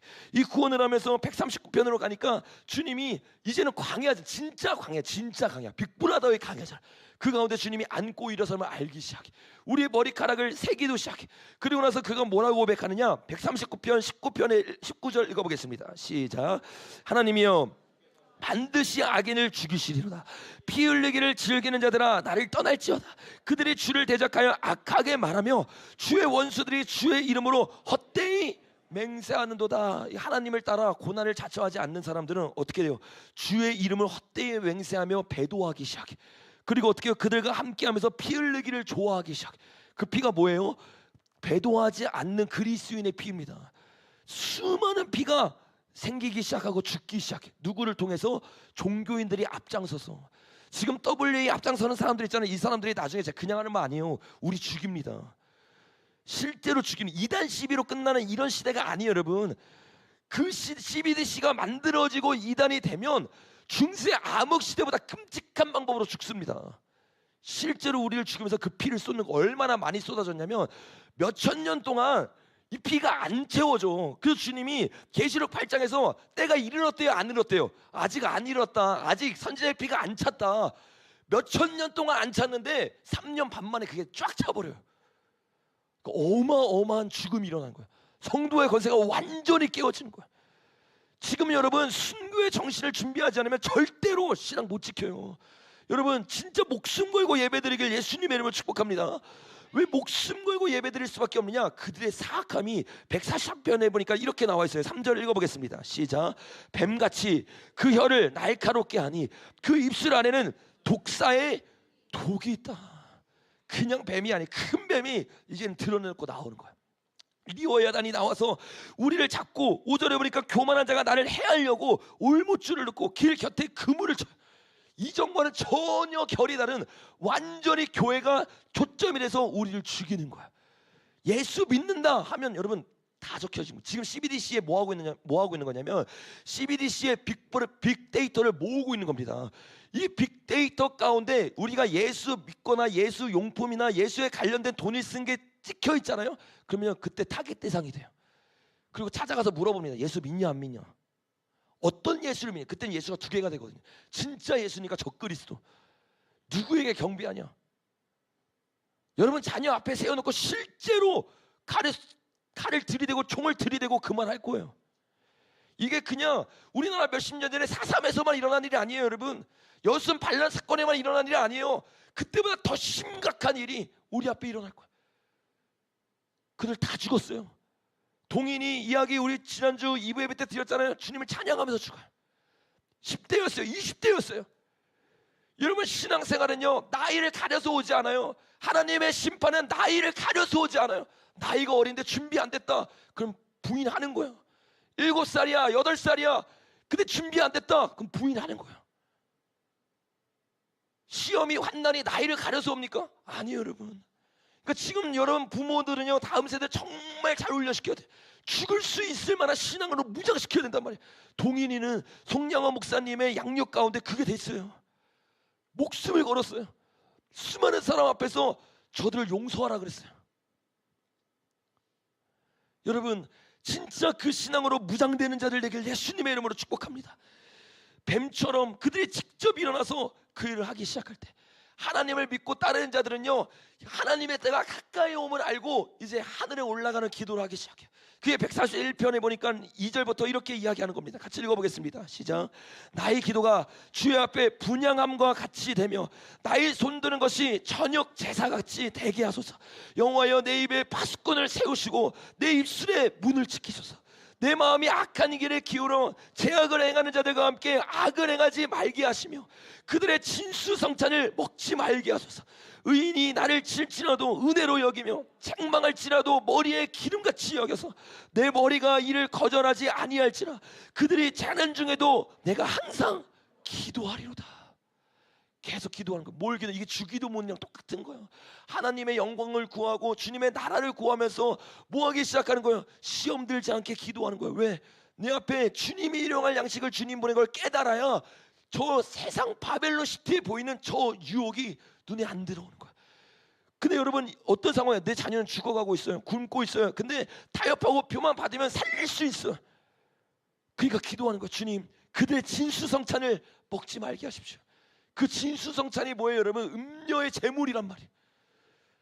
이 음녀의 재물 먹으면 너 살 수 있어. 그에게 경배하면 돼. 이게 지금 그 앞에 왔어요 여러분. 여러분, 하나님이 차려주는 진수성찬을 먹기를 예수님의 이름으로 축복합니다. 우리가 잠언에서 나눴던 것처럼 잠언 8장 9장을 보면요, 지혜가 뭘 차려줘요? 팔각정 앞에서 우리에게 진수성찬을 차려줘요. 세상에 주는 진수성찬에 맛들린 사람은요 이때 다 넘어가요. 지금부터 뭐하냐? 세상의 맛을 버리는 훈련을 해야 돼요. 그리고 임재의 맛을 느껴야 돼. 기도의 맛을 느껴야 돼. 말씀의 맛을 느껴야 돼. 그 맛이 여러분을 살리고 여러분을 올바른 길로 인도하게 될 줄로 믿습니다. 자, 우리 결론을 맺고 우리 같이 좀 기도했으면 좋겠어요. 142편으로 넘어가면 우리가 아까 나눴던 148편 전까지 계속해서 이 고난이 시작돼. 얼마나 심하냐? 3절에 보니까 내 영이 내 속에서 상할 때에도 주께서 내 길을 아셨나이다. 내가 가는 길에 그들이 나를 잡으려고 올무를 숨겼나이다. 오른쪽을 살펴보소서. 나를 아는 이도 없고 나의 피난처도 없고 내 영혼을 돌보는 이도 없나이다. 언제까지 여러분? 성도의 권세가 완전히 깨어질 때까지. 이게 십자가의 길이에요. 예수님이 십자가의 길을 갈 때 아무도 없는 것 같아요. 다 배반하고 다 떠나고 너무나 외로운 길입니다. 이게 여러분 하나님 얼굴 구하는 교회가 앞으로 걸어가야 되는 길이에요. 삼자교회, 대형교회는요 이런 길 생각도 안 해요. 근데 마지막 때 진짜 깨어있고 남은 길을 가길 원하는 사람들은요 각오하셔야 돼요. 아, 주님 믿으면, 주님 따르면 축복이 임하겠지. 축복도 임해요. 근데 주님이 주는 최고의 축복이 뭔지 아세요? 예수님을 닮는 거예요. 예수님 닮는 거, 예수님의 축복 이런 거 아니에요. 예수님의 닮는 최고의 길은요 십자가의 길이에요. 그래서 93년반 때 주님이 그 최고의 축복을 마지막 주자들에게 넘기는 겁니다.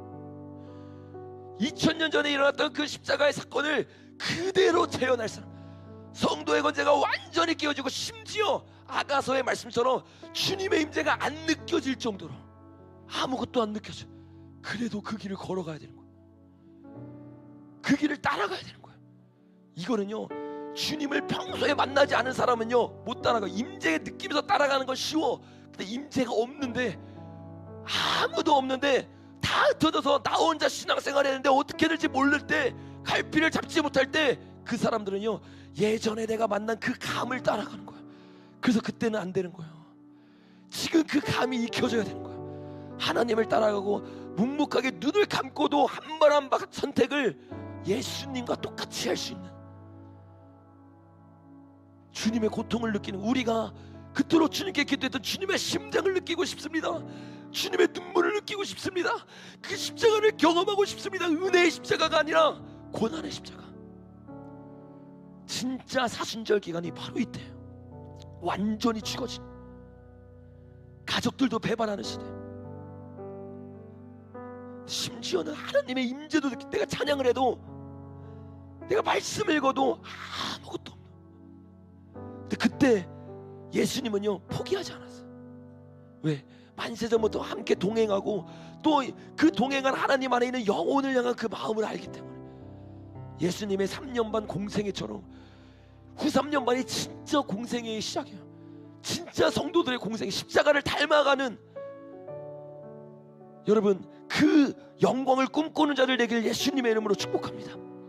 43장 7절에도 내 영이 피곤합니다. 주의 얼굴을 숨기지 마십시오. 내가 무덤에 내려가는 자 같아 두렵습니다. 주님의 임재가 완전히 사라진 것처럼 느껴져요. 그렇게 그들은요 3년 반 말미까지 버팁니다. 그리고 주님이 그를 인도하면서 그를 이끄시면서 이제 전쟁을 준비해요. 언제? 계시록 16장에서 아마겟돈 전쟁을 하면서 그들이 귀신의 영으로 사람들을 부를 때 주님이 주님의 군대를 부르기 시작해. 그게 144편이에요. 여기 보니까 그가 내 손을 가르쳐 싸우게 하시며 손가락을 가르쳐 전쟁하게 하신도다. 5절에 보니까 여호와여 주의 하늘이 들이우고 강림하시며 산들에 접촉하사 연기를 내게 하소서. 이들이 이제 뭐 하는 거예요? 하나님의 때를 깨닫고 기도하기 시작하는. 주님 속히 오십시오. 마라나타 예수님, 하나님의 나라는 절대 무너지지 않습니다. 전 세계 사람들이 하나님 나라가 없이 영원히 바벨론 통치가 계속된다고 말하지만 주님, 우리는 당신의 오심을 기다립니다. 이 고백을 하면서 이 고백이 이들의 신보의 완성이 됨으로 말미암아서 고백이 또 한 번 바뀌기 시작. 그들이 새 노래를 계속 배워가기 시작. 그 마지막 노래의 고백이 뭔지 아세요? 145편이에요. 여기서부터 할렐루야 찬송시가 시작되는데 145편에 보니까 이제 그의 고백이 바뀝니다. 어떻게 바뀌어요? 왕이신 나의 하나님이여, 내가 주를 높이고 영원히 주의 이름을 송축하리로다. 이 고백을 누가 한 줄 아세요 여러분? 잠깐 여기 꽂아놓고 계시록 15장 한번 가보겠습니다. 계시록 15장을 가면 하나님의 7대죠. 그러니까 3년 반 말미에 일어나는 그 심판이 임하기 직전에 상황을 15절에서 보여줍니다. 15장에서 보여줍니다. 근데 그 15장 보니까 3절에 이렇게 적혀 있어요. 하나님의 종 모세의 노래, 어린 양의 노래를 부르는 자들이 나타나기 시작했어요. 그 자들이 찬양하기 시작합니다. 이렇게 말해요. 주 하나님 곧 전능하신 이여, 하신 일이 크고 놀라우시도다. 만국의 왕이시여, 주의 길이 의롭고 참되시도다. 주여 누가 주의 이름을 두려워하지 아니하오며 영화롭게 아니하리올까? 오직 주만 거룩하시나이다. 주의 의로우신 일이 나타났음에 만국이 와서 주께 경배하리로다. 여러분 아멘이십니까? 여러분 이게 뭐예요? 시편 145편의 고백이에요. 왕이신 하나님을 찬양하는 거예요. 완전히 주님 앞에 굴복되어서 바실레의 통치가 선언된 거야. 그 바실레가 임하니까, 여러분 바실레가 임하면 어떻게 돼요? 천국이 임하니까 하나님이 내려오신단 말이에요. 하나님 언제 내려오신 줄 아세요? 저들의 악이 짙어졌을 때 임하는 게 아니라 성도들이 바실레의 통치가 완벽하게 이루어졌을 때, 하기오스가 완전히 연결되어서 하나님의 성전되어서 예루살렘을 만들었을 때, 그때 주님이 내려오신 거예요. 이들이 그 왕이신 하나님을 고백하기 시작하며 146편 147편 계속 고백해요. 예루살렘을 세우시며 이스라엘 흩으신 이를 주님 모으십시오. 상한 자를 돌보시며 비를 내려주십시오. 147, 148 계속 기도해요. 그 148편에서 어떻게 돼요? 주님이 그 고백을 들으시고 그들을 이끄세요. 휴거가 7년 되는 말미에 딱 일어나고 149편에 어떻게 해요? 그들과 함께 내려오십니다. 그리고 150편에 천년 왕국을 선언하시면서 하나님의 승리를 선포하는 거예요. 여러분 지금 이 시기대부터 재림 때까지 120편부터 150편까지 자세하게 예언하고 있는 이야기를 오늘 우리가 나눴어요. 왜 나눈 줄 아세요? 120편의 시즌이 이제 시작됐기 때문에요. 그래서 저와 여러분이 지금은 두려워 떠는 게 아니라 하나님의 명령을 깨닫고 시편 120편의 노래를 배우는 자들 되길 예수님의 이름으로 축복합니다. 우리 이 시간 다 같이 일어나서 한번 좀 기도했으면 좋겠어요.